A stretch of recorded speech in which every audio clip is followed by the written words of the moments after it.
What a shock. The thing that everyone is feeling today is shock. Tony Iommi just did something that has never happened in 54 years of heavy metal history. The man who created the sound that birthed an entire genre, who spent over half a century being the most gracious, diplomatic, and respectful figure in all of metal, just released a statement about Roger Waters that's so absolutely savage. It makes Waters look like an amateur at psychological warfare. This wasn't some grief-stricken outburst from a mourning bandmate.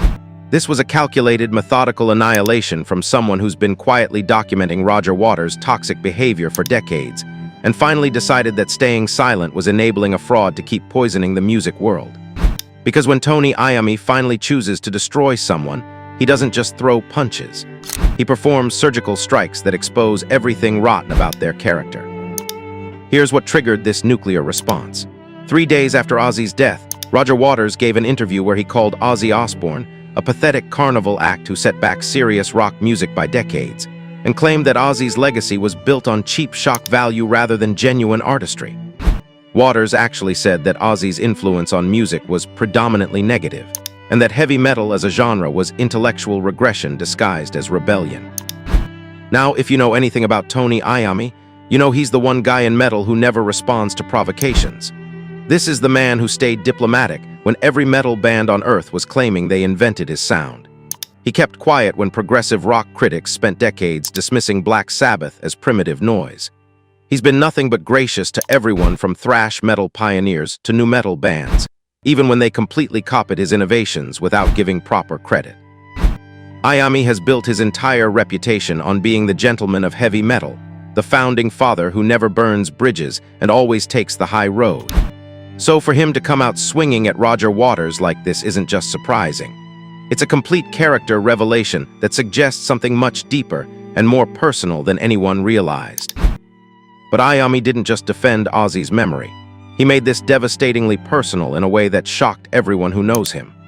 In his official statement, Iommi said, "Roger Waters has spent 50 years masquerading as an artist of integrity while systematically undermining other musicians behind the scenes.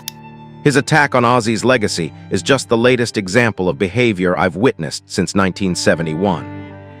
I've stayed quiet because I believed in taking the high road, but watching Roger kick a dead man while his family mourns has shown me that sometimes silence just enables toxic people to keep being toxic." The heavy metal community's reaction was immediate and explosive. Within hours, Iommi's statement was trending globally, with every major metal artist either rallying to support him or completely stunned that the diplomatic Sabbath guitarist had finally broken his golden rule about public conflicts. But what really sent shockwaves through the industry was the realization that if Tony Iommi felt strongly enough to break 5 decades of gracious silence, then Roger Waters must have crossed a line that goes far beyond his comments about Ozzy. Here's the part that's got industry insiders completely baffled. Iommi's statement wasn't reactive emotional grief. This wasn't Tony getting upset about Waters attacking his dead bandmate and firing off an angry response. The language was too precise, too calculated, too perfectly crafted to systematically destroy Waters' reputation as someone who fights for artistic integrity. This was strategic warfare from someone who's been thinking about this moment for a very long time. The most telling detail is how Iommi positioned his attack. He didn't just defend Ozzy's legacy. He used Waters' behavior toward Ozzy as evidence of a much larger pattern of toxic behavior that Iommi has apparently been documenting since 1971. This wasn't about defending a friend. This was about finally exposing someone whose character Iommi has been questioning privately for over 50 years. Because here's what nobody's talking about yet. Tony Iommi and Roger Waters have serious history. Complicated, decades-old history that's been carefully hidden from public view. And Iommi's decision to finally break his silence suggests that Waters' attack on Ozzy was just the final straw in a conflict that goes back to the founding days of both progressive rock and heavy metal. The timing of Iommi's statement is also strategically brilliant. He waited until Waters had already shown his worst side to the world, until public opinion was already turning against Waters for attacking a dead man's memory, until the perfect moment to deliver a killing blow that would do maximum damage to Waters' credibility. This wasn't about defending Ozzy's memory. This was about settling a score that apparently goes back to the birth of heavy metal itself. Industry sources are quietly suggesting that Iommi's explosive statement was just the opening move in something much bigger. Because Tony Iommi doesn't break 54 years of diplomatic silence just to make a point about Roger Waters' character. He breaks silence when he has evidence, documentation, and a plan to completely destroy someone who's been getting away with toxic behavior for far too long. The heavy metal world is holding its breath, waiting to see what Iommi reveals next. Because if his opening statement was this devastating, what he's been keeping secret for decades might completely rewrite how we understand the relationship between progressive rock and heavy metal. And based on his calculated timing and surgical precision, Roger Waters has no idea what's about to hit him. This is just the beginning of Tony Iommi's war against Roger Waters, and the Riffmaster has been preparing for this battle longer than anyone imagined. The secret that Tony Iommi has been guarding for 53 years finally explains why his hatred of Roger Waters runs so deep, and it has nothing to do with musical differences or artistic rivalry. This is about the most calculated betrayal in rock history, a betrayal so devastating that it nearly destroyed Black Sabbath before heavy metal was even born, and cost them millions of dollars they never recovered. It all started in the summer of 1971, when Black Sabbath was on the verge of their international breakthrough. Their debut album had shocked the music world, but they were still seen as a dangerous novelty act rather than serious artists. Record labels were interested, but they wanted to control and sanitize Sabbath's sound, turning them into a commercial product that would lose everything revolutionary about their music.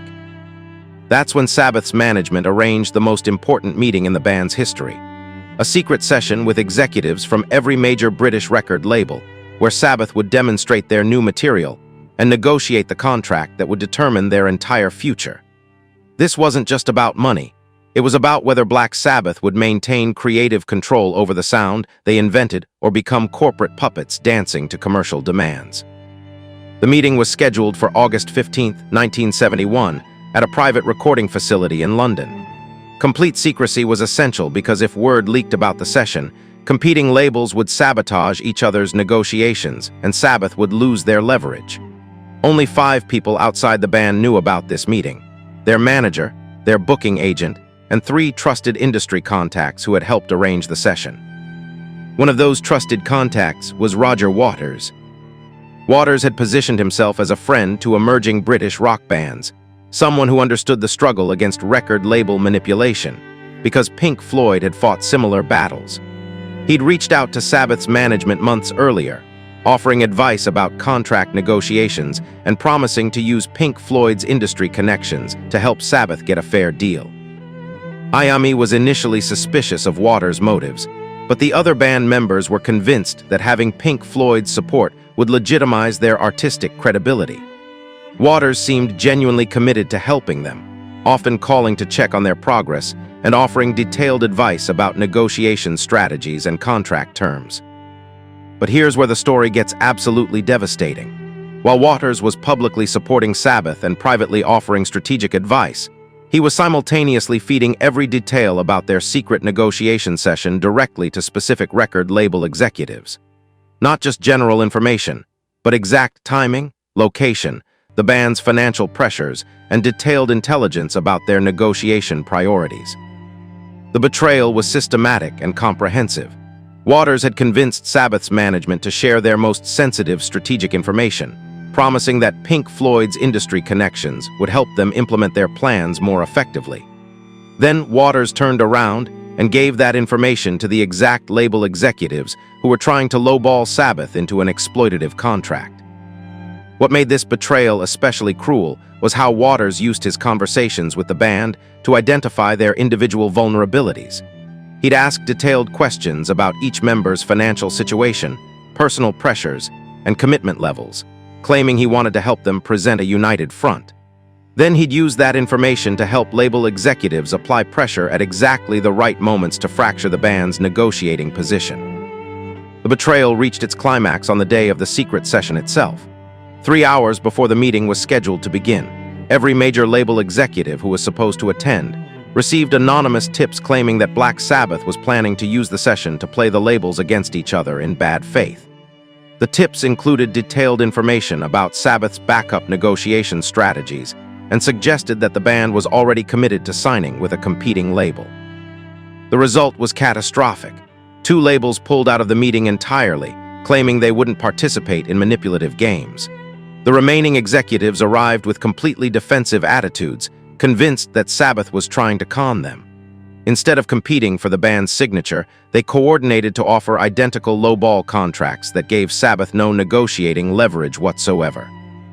Iommi knew immediately that they'd been betrayed, but it took him weeks to figure out that Waters was the source of the leak. By then, the damage was irreversible. Sabbath was forced to accept a contract that gave them minimal creative control and a fraction of the royalties they deserved, terms that cost them millions of dollars over the following decades. The most devastating part of Waters' betrayal was how he used it to advance Pink Floyd's own interests. While Sabbath was being systematically undermined, Pink Floyd was signing unprecedented deals with the same executives Waters had been feeding information to. Waters had essentially stolen Sabbath's negotiation strategies and used them exclusively for Pink Floyd's benefit, while ensuring that no heavy metal band could access the same advantages. But the betrayal went even deeper than financial sabotage. Waters had used his insider knowledge of the session to position Pink Floyd as the more professional, more trustworthy alternative to Sabbath's supposedly manipulative approach. The same executives who lowballed Sabbath immediately offered Pink Floyd generous terms, partly because Waters had convinced them that progressive rock bands were more reliable partners than heavy metal acts. For over 50 years, Iommi has watched Waters build a reputation as an artist who fights against record label exploitation, knowing that Waters' entire career was built on betraying another band's fight for those same principles. And now, watching Waters attack Ozzy's legacy, Iommi finally understands that Waters' behavior toward a dead man's memory is exactly the same as his behavior in 1971, destroying something that doesn't belong to him for his own benefit. The Birmingham betrayal of 1971 wasn't just about one recording contract.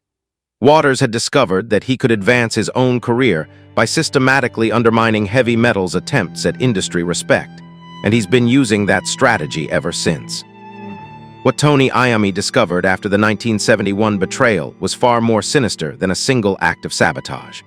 Roger Waters had launched a systematic, decades-long campaign to position heavy metal as inferior music while elevating progressive rock as the only intellectually legitimate form of rock artistry. And the evidence Iommi has been quietly collecting proves that Waters orchestrated this cultural manipulation with the precision of a military operation. The scope of Waters' anti-metal campaign becomes clear when you understand how he weaponized music journalism against heavy metal throughout the 70s and 80s. Waters didn't just criticize metal bands publicly. He cultivated relationships with influential critics and systematically fed them talking points designed to minimize metal's cultural significance while promoting progressive rock as sophisticated art. Iommi has documentation of Waters' regular correspondence with writers at Rolling Stone, Melody Maker, and NME during metal's formative years. These weren't casual conversations about music. They were strategic briefings where Waters provided critics with specific language and arguments to use when reviewing heavy metal albums. Waters literally wrote the intellectual framework that critics used to dismiss metal as primitive noise while praising progressive rock as complex artistry. The most damaging example came in 1973, when Black Sabbath released Sabbath Bloody Sabbath, an album that should have established them as serious artists capable of musical sophistication. Instead, major publications ran reviews that used almost identical language to describe the album as technically impressive but emotionally shallow, and lacking the intellectual depth of progressive rock contemporaries. Iommi now has proof that these reviews weren't independent critical opinions. Waters had provided multiple journalists with detailed talking points about how to position Sabbath's new material as technically proficient, but artistically inferior to Pink Floyd's approach. The reviews weren't just negative. They were coordinated character assassination designed to prevent Sabbath from gaining critical legitimacy. But Waters' influence campaign extended far beyond individual album reviews. He systematically worked to exclude heavy metal bands from prestigious industry events, while ensuring progressive rock acts received maximum recognition. Waters used his connections to influence award committee decisions, festival lineups, and even Rock and Roll Hall of Fame considerations for decades. The most shocking example of this manipulation occurred in 1975, when Led Zeppelin was being considered for several major industry awards. Waters launched a behind-the-scenes campaign arguing that Zeppelin's success was based on volume and spectacle rather than genuine musical innovation. He provided award committees with detailed analyses explaining why Zeppelin's approach was less artistically valid than Pink Floyd's conceptual albums. Waters' lobbying was so effective that Zeppelin was systematically overlooked for recognition they clearly deserved, while Pink Floyd received award after award during the same period. This wasn't about musical quality. It was about Waters successfully convincing industry gatekeepers that progressive rock represented superior artistry, while heavy metal was just loud entertainment. The scope of Waters' anti-metal network becomes even more disturbing when you examine how he influenced radio programming decisions throughout the late 70s. Waters maintained regular contact with program directors at major rock stations, providing them with research and arguments about why progressive rock deserved more airplay than heavy metal acts. Iommi has correspondence proving that Waters actively lobbied against heavy metal receiving equal radio exposure, arguing that metal's simplistic approach would damage rock music's cultural credibility. Waters convinced program directors that playing too much heavy metal would make their stations seem less sophisticated and intellectually serious. The result was systematic radio discrimination that kept metal bands from reaching the mainstream audiences they deserved, while ensuring progressive rock acts received premium exposure. Waters had essentially created a two-tier system, where metal was relegated to late-night specialty programming, while progressive rock dominated prime listening hours. But Waters' most devastating attack on heavy metal came through his influence on academic music programs throughout the 80s and 90s. Waters cultivated relationships with university professors and music school administrators, providing them with curriculum frameworks that positioned progressive rock as worthy of serious academic study, while characterizing heavy metal as too primitive for scholarly analysis. The academic dismissal of heavy metal wasn't accidental or organic. It was the direct result of Waters' systematic campaign to prevent metal from gaining intellectual legitimacy. Music students were taught that progressive rock represented the evolution of rock into serious art form, while heavy metal was presented as a commercial dead end that contributed nothing to musical development. This academic bias had profound long-term consequences for how metal was perceived by critics, historians, and cultural institutions. Entire generations of music journalists and cultural commentators were educated in programs that treated Waters' anti-metal framework as objective truth, rather than recognizing it as coordinated propaganda designed to benefit progressive rock at metal's expense.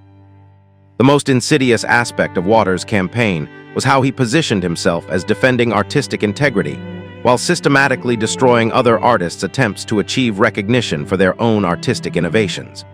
Waters spent decades lecturing about the importance of serious musicianship, while working behind the scenes to prevent serious consideration of musical innovations that threatened progressive rock's cultural dominance. Waters' war against heavy metal wasn't motivated by genuine artistic concerns. It was strategic market manipulation designed to consolidate critical respect and commercial success within the progressive rock scene that Waters could influence and control. He understood that metal's raw emotional power and musical innovation posed a direct threat to progressive rock's claims of intellectual superiority. By systematically undermining metal's attempts at critical recognition, Waters ensured that progressive rock would be seen as the only legitimate evolution of rock music into serious art. This wasn't just musical snobbery. It was calculated destruction of competing artistic movements to protect Waters' own cultural position. For 50 years, the music world has accepted the narrative that progressive rock represents sophisticated artistry, while heavy metal is primitive entertainment. But Iommi's evidence proves this narrative was artificially created through decades of systematic manipulation, rather than emerging from genuine artistic evaluation. Waters didn't just attack individual metal bands, he attacked the entire genre's right to be considered serious music. And now Tony Iommi is ready to expose how that systematic campaign of cultural warfare shaped rock history in ways that benefited Waters while denying metal the recognition it always deserved. Tony Iommi's devastating response to Roger Waters wasn't a spontaneous reaction to defending Ozzy's memory. It was the opening move in the most sophisticated revenge campaign in rock history, a master plan that Iommi has been developing for over 50 years and is now executing with surgical precision to completely destroy Waters' reputation while finally securing heavy metal's rightful place in music history. The brilliance of Iommi's strategy becomes clear when you understand what he's been doing behind the scenes since Waters' attack on Ozzy. Within hours of his explosive statement, Iommi activated a network of metal legends that he's been quietly coordinating for decades, a secret alliance of the genre's founding fathers who have all been systematically undermined by Waters' cultural warfare.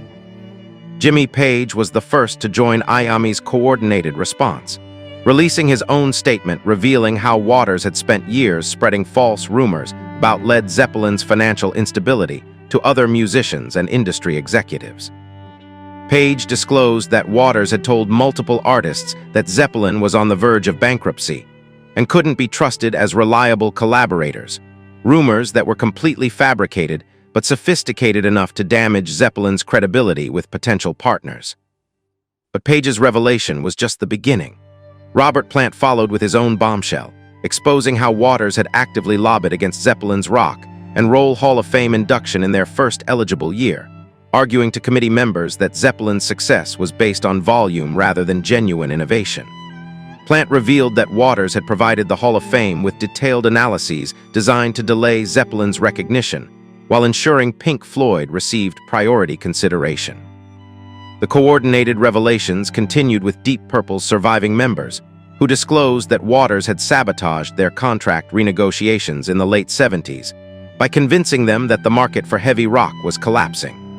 Waters had advised them to accept whatever terms their label offered, while simultaneously telling those same label executives about Deep Purple's financial pressures and negotiation deadlines. Within 72 hours of Iommi's initial statement, the most respected names in heavy metal history were coming forward with their own Roger Waters horror stories, creating an avalanche of evidence that Waters had systematically betrayed and undermined every major metal act for decades. But this coordinated revelation wasn't accidental or spontaneous. Iommi had been preparing this moment for years. The master stroke of Iommi's plan was his timing. He waited until Waters had already damaged his own reputation with the Ozzy attack, ensuring that public opinion would be receptive to evidence of Waters' toxic behavior. Then Iommi struck when Waters was most vulnerable and least able to mount an effective defense, while simultaneously providing other metal legends with the perfect platform to share their own evidence of Waters' betrayals. But Iommi's revenge campaign extends far beyond individual testimonials from metal legends. Industry sources reveal that Iommi has been systematically documenting Waters' anti-metal activities for decades, collecting correspondence, recording conversations, and gathering witness statements that prove Waters' coordinated campaign to undermine heavy metal's cultural legitimacy. The evidence Iommi has compiled includes documentation of Waters' influence on music journalism, his lobbying against metal bans at industry events, his manipulation of radio programming decisions, and his systematic exclusion of metal from academic consideration. This isn't just anecdotal testimony. It's a comprehensive archive that proves Waters' war against heavy metal was deliberate, coordinated, and designed to benefit progressive rock at metal's expense. The immediate industry response to Iommi's coordinated campaign has been unprecedented in its speed and decisiveness. Within a week of the metal legends' joint revelations, major music festivals began reorganizing their historical presentations to give heavy metal pioneers the recognition that Waters' manipulation had previously denied them. The Rock and Roll Hall of Fame quietly announced a comprehensive review of their historical exhibits to ensure accurate representation of heavy metal's contributions without the distortion of Waters' decades-long influence campaign. Music streaming platforms started removing Waters-era Pink Floyd from their Artists of Integrity playlists while creating new categories that properly recognize metal's artistic innovations. But the most significant consequence of Iommi's master plan is how it's fundamentally reshaping the power dynamics within classic rock's established hierarchy. For 50 years, progressive rock has been positioned as more artistically important than heavy metal pioneers. But Iommi's evidence proves this positioning was artificially created through systematic manipulation, rather than genuine artistic superiority. Major music publications are scrambling to issue corrections and retractions for decades of coverage that was influenced by Waters' anti-metal propaganda. Rolling Stone has quietly begun reviewing their archives for evidence of Waters' influence on their metal coverage, while academic music programs are reevaluating curricula that treated Waters' biased framework as objective truth. The revolution Iommi unleashed isn't just about exposing Roger Waters' toxic behavior. It's about reclaiming heavy metal's rightful recognition as one of rock music's most important and innovative movements. By proving that metal's critical undervaluation was the result of systematic manipulation rather than genuine artistic assessment, Iommi has created the foundation for a complete historical revision that positions metal as equal to any form of rock artistry. Iommi's strategic patience has been absolutely perfect. He spent 50 years collecting evidence, building alliances, and waiting for the ideal moment to strike. His decision to wait until Waters attacked a dead man's memory provided the moral authority needed to justify breaking decades of diplomatic silence, while ensuring maximum public sympathy for his devastating revelations. The metal revolution that Tony Iommi just unleashed will reshape how we understand rock history forever. And Roger Waters will be remembered not as a principled artist who fought for creative integrity, but as the fraud whose systematic betrayal of heavy metal ultimately led to his own destruction and metal's long overdue recognition as rock music's most powerful and innovative force.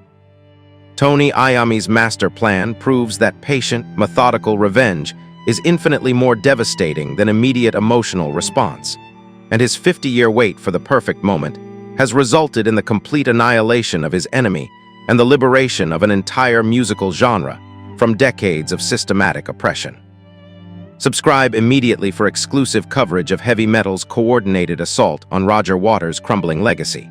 Industry insiders promise even more devastating revelations about Waters' systematic betrayal that will completely rewrite rock history. Hit that notification bell because the metal legend's next phase will destroy Waters' reputation forever. Comment below. Was Iommi's 50-year revenge plan the ultimate power move?